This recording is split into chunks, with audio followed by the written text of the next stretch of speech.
Hello అండి, నమస్తే. ఇప్పుడు మాట్లాడే టాపిక్ వచ్చేసి పహల్గామ్ టెర్రర్ అటాక్ తర్వాత గవర్నమెంట్ ఆఫ్ ఇండియా, మరీ ముఖ్యంగా Narendra Modi, external affairs minister Jaishankar రిపీటెడ్గా ఫెయిల్ అవ్వుకుంటూ వస్తున్న క్రమంలో పహల్గామ్ టెర్రర్ దాడి తర్వాత ఆపరేషన్ సింధూర్, డొనాల్డ్ ట్రంప్ మాట వినేసి సీజ్ ఫైర్ని అనౌన్స్ చేయడం అవనివ్వండి, లేకపోతే పహల్గామ్ టెర్రర్ అటాక్ తర్వాత జరిగిన ఆపరేషన్ సింధూర్తో సీజ్ ఫైర్ అనౌన్స్ చేసుకుంటూ ముందుకెళ్లే ప్రయత్నంలో భాగంగా పాకిస్తాన్ దగ్గర నుంచి ఎలాంటి అష్యూరెన్స్లు తీసుకోకుండా సీజ్ ఫైర్ని వాలంటీర్గా అనౌన్స్ చేసిన విధానం అవనివ్వండి, ఇప్పటి వరకు వీటన్నిటిలో ఫెయిల్ అవ్వకుంటూ వచ్చారు. ఒక పక్క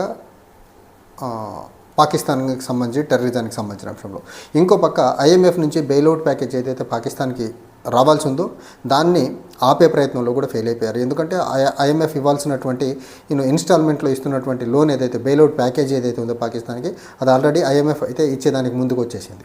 సో ఇప్పుడు బీజేపీ ముందున్నటువంటి కేంద్ర ప్రభుత్వం ముందున్నటువంటి రెండు అంశాలు ఏంటంటే, అక్కడ బీజేపీ పాకిస్తాన్ని ఎక్స్పోజ్ చేసి పాకిస్తాన్కి రావాల్సినటువంటి ఫండింగ్ ఆపాలనేది ఒకటి, ఇంకోటి పాకిస్తాన్కి సంబంధించినటువంటి ఫైనాన్షియల్ ట్రాన్సాక్షన్స్ అన్నింటినీ ఒక టైట్ మేనర్లో స్క్రూటినీ ప్రపంచవ్యాప్తంగా జరిపించాలని ఒక ఉద్దేశంతో government of India decided to go to financial action task force, Paris బేస్డ్గా ఉన్నటువంటి ఏజెన్సీ ఇది.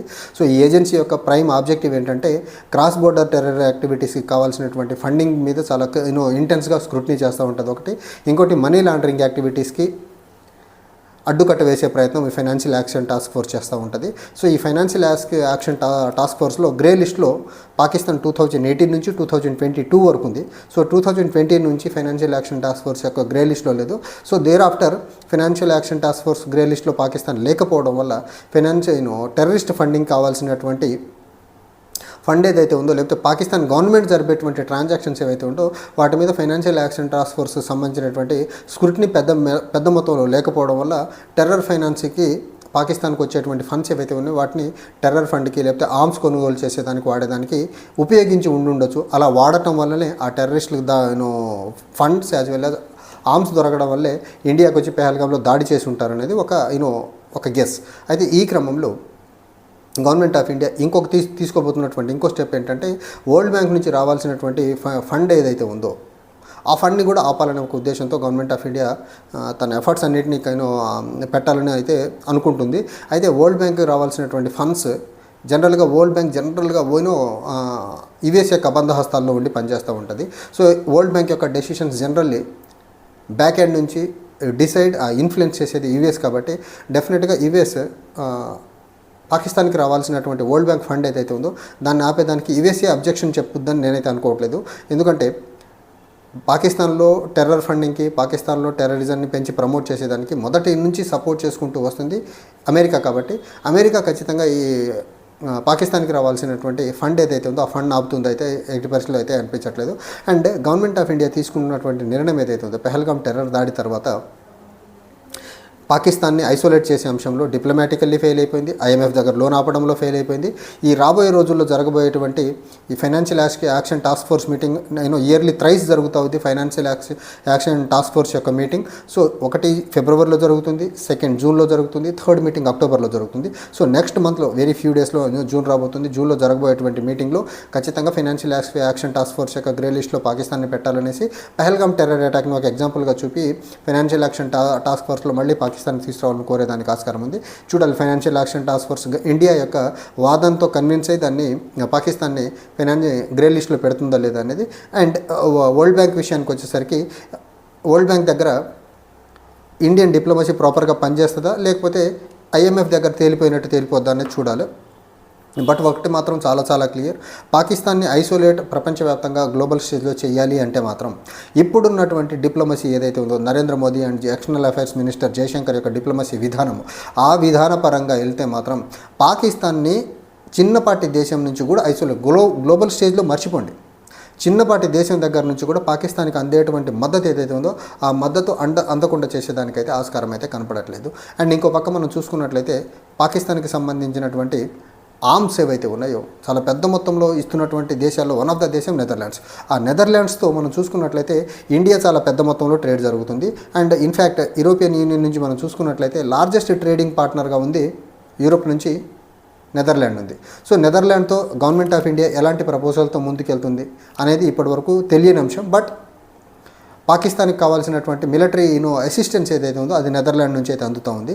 సో నెదర్లాండ్ మీద ఎలాంటి ఒత్తిడి గవర్నమెంట్ ఆఫ్ ఇండియా పెట్టే ప్రయత్నం చేస్తుందా, లేకపోతే అలా సైలెంట్గా పక్కకి వెళ్ళిపోద్దని చూడాలి. బట్ ఓవరాల్గా డిప్లొమసీ పాయింట్ ఆఫ్ వ్యూలో government of India, Narendra Modi as well as Jaishankar garu ఇద్దరైతే చాలా పర్ఫెక్ట్గా ఫెయిల్ అవ్వుకుంటూ వచ్చారు. ఇక్కడ మనం చూడాల్సింది ఏంటంటే ఫైనాన్షియల్ యాక్షన్ టాస్క్ ఫోర్స్ జనరల్గా యూఎస్ ఇన్ఫ్లుయెన్స్లో ఉండదు కాబట్టి ఫైనాన్షియల్ యాక్షన్ టాస్క్ ఫోర్స్ దగ్గర గవర్నమెంట్ ఆఫ్ ఇండియా రైట్ డైరెక్షన్లో కానీ ఎఫర్ట్స్ పెట్టగలిగితే మాత్రం డెఫినెట్గా ఫైనాన్షియల్ మనకు పాకిస్తాన్ని గ్రే లిస్ట్లో పెట్టేదానికి ఆస్కారం ఉంటుంది. అండ్ గవర్నమెంట్ ఆఫ్ ఇండియా పాకిస్తాన్ని జస్ట్ గ్రే లిస్ట్లో పెట్టడమే కాకుండా టీఆర్ఎఫ్ని ఖచ్చితంగా ఒక టెర్రర్ ఏజెన్సీగా గుర్తించేదానికి యుఎన్ఎస్సీలో ట్రై చేస్తున్నట్టు టీఆర్ఎఫ్కి సంబంధించినటువంటి ఎవరైతే హెడ్ ఉన్నారో ఆ హెడ్ని కూడా ఫైనాన్షియల్ యాక్షన్ టాస్క్ ఫోర్స్కి సంబంధించినటువంటి గ్రే లిస్ట్లో పెట్టగలిగితే అతని మూమెంట్స్ మీద చాలా ట్రాకింగ్ ఉండేదానికి ఆస్కారం ఉంది. సో ఆ ట్రాకింగ్ ఉంటే మాత్రం ఖచ్చితంగా అతని గవర్నమెంట్ ఆఫ్ ఇండియాకి సంబంధించినటువంటి సెక్యూరిటీ ఏజెన్సీస్ అతన్ని అరెస్ట్ చేసేదానికి కూడా ఆస్కారం ఉంటుంది. కాబట్టి ఎందుకంటే పెహల్గాం టెర్రర్ దాడి అని అట్లా లష్కరే తోయిబా ఉన్నప్పటికీ దాన్ని ముందుండి నడిపించింది మొత్తం టీఆర్ఎఫ్ కాబట్టి ద రెసిస్టెన్స్ ఫోర్స్ కాబట్టి దానికి సంబంధించినటువంటి హెడ్ని ఫైనాన్షియల్ యాక్షన్ టాస్క్ ఫోర్స్ యొక్క గ్రే లిస్ట్లో అతన్ని పెట్టగలిగితే టెర్రరిస్ట్గా యుఎన్ఎస్సీలో గుర్తించగలిగిన తర్వాత కొంతలో కొంత అతని కదలికల మీద అతని ఆ ఏజెన్సీకి జరిగే ఫండింగ్ మీద కొంచెం ఇంపాక్ట్ పడేదానికి ఆస్కారం ఉంది. ఇలా కలెక్టివ్ అండ్ హోలిస్టిక్ ఎఫర్ట్స్ పెట్టకుండా పాకిస్తాన్లో ఉన్నటువంటి టెర్రర్ గ్రూమింగ్ గ్రౌండ్ ఏదైతే ఉందో ఆ గ్రౌండ్ అయితే కట్టడి చేయడం అంత ఈజీ అయితే కాదు. బట్ ఇప్పటికైతే నరేంద్ర మోదీ ప్రధానమంత్రి అయిన దగ్గర నుంచి పాకిస్తాన్ని టెర్రరిజం మేనర్లో ఐసోలేట్ చేయడంలో మాత్రం చాలా మిజరబుల్గా ఫెయిల్ అయిపోయారు. అది ఊరి, పఠాన్కోట్, పుల్వామా, పహల్గాం, తర్వాత అమర్నాథ్ యాత్రికుల మీద జరిగిన దాడి జరిగినప్పుడు కూడా పాకిస్తాన్ని కంప్లీట్గా గ్లోబల్ స్టేజ్లో టెర్రరిజం పాయింట్ ఆఫ్ వ్యూలో ఐసోలేట్ చేయడంలో నరేంద్ర మోదీ ప్రభుత్వం కంప్లీట్గా ఫెయిల్ అయిపోయింది. అట్లీస్ట్ ఇప్పుడు ఏదో కొంచెం బెటర్గా చేస్తున్నట్టు దేశ ప్రజలకు నమ్మించే ప్రయత్నం చేస్తున్నారు by sending MPs delegation to the different countries. పాకిస్తాన్కి సంబంధించినటువంటి ఇండస్ వాటర్ ట్రీటీ ఏదైతే ఉందో ఇండియా పాకిస్తాన్ల మధ్య దాన్ని ఆపేసే ప్రయత్నం అవునండి. ఇవి కొంచెం ఏదో గట్టిగా చేసే ప్రయత్నం చేస్తున్నారు. సో ఈ ప్రయత్నంలో పెహల్గాం టెర్రర్ దాడి తర్వాత వేస్తున్నటువంటి అడుగులు ఎంతవరకు రిజల్ట్ ఇస్తాయనేది మనకు ఫైనాన్షియల్ యాక్షన్ టాస్క్ ఫోర్స్లో అగైన్ పాకిస్తాన్ని చేర్పించగలిగితే మాత్రం కొంత విజయం సాధించినట్టు అవుతుంది. At the same time world bank నుంచి రావాల్సినటువంటి ఫండ్ని ఆపించగలిగితే మాత్రం కొంత ఇండియన్ డిప్లొమసీ పనిచేసిందని అనుకోవాలి. వరల్డ్ బ్యాంక్ దగ్గర ఫండింగ్ కానీ ఆర్ఎల్స్ financial action task force grey లిస్ట్లో పాకిస్తాన్ని మళ్ళీ చేర్పించకపోతే ఇండియన్ డిప్లొమసీ మిజరబుల్గా ఫెయిల్ అయిపోతుందని అనుకోవాలి. నెంబర్ 1. నెంబర్ 2, ఏదైతే ఇప్పుడు ఎంపీల డెలిగేషన్ 33 దేశాలకి 7 డెలిగేషన్లు పంపించారో ఆ డెలిగేషన్ అందరి మద్దతు ఏ దేశాలకైతే వెళ్ళారో ఆ మద్దతు మొత్తాన్ని ప్రాపర్గా కూడగట్టగలిగితే ఖచ్చితంగా పాకిస్తాన్ని మళ్ళీ ఫైనాన్షియల్ యాక్షన్ టాస్క్ ఫోర్స్ యొక్క గ్రే లిస్ట్లో పెట్టేదానికి ఆస్కారం ఉంది. సో ఎంపీల డెలిగేషన్ సక్సెసా ఫెయిల్యూరా అనేది రాబోయే 2 అంశాలు. ఒకటి, వరల్డ్ బ్యాంక్ నుంచి రావాల్సినటువంటి పాకిస్తాన్కి అందాల్సినటువంటి ఫండ్ ఆపగలిగితే డెలిగేషన్ సక్సెస్ అయినట్టు, multi party delegation. And financial action task force యొక్క గ్రే లిస్ట్లో మళ్ళీ పాకిస్తాన్ని తీసుకురాగలిగితే మల్టీ పార్టీ డెలిగేషన్ సక్సెస్ అయినట్టు. ఈ రెండిట్లో కానీ ఇండియా విజయం సాధించలేకపోతే మల్టీ పార్టీ డెలిగేషన్ని ఫెయిల్యూర్గానే చూడాల్సి ఉంటుంది. Thank you.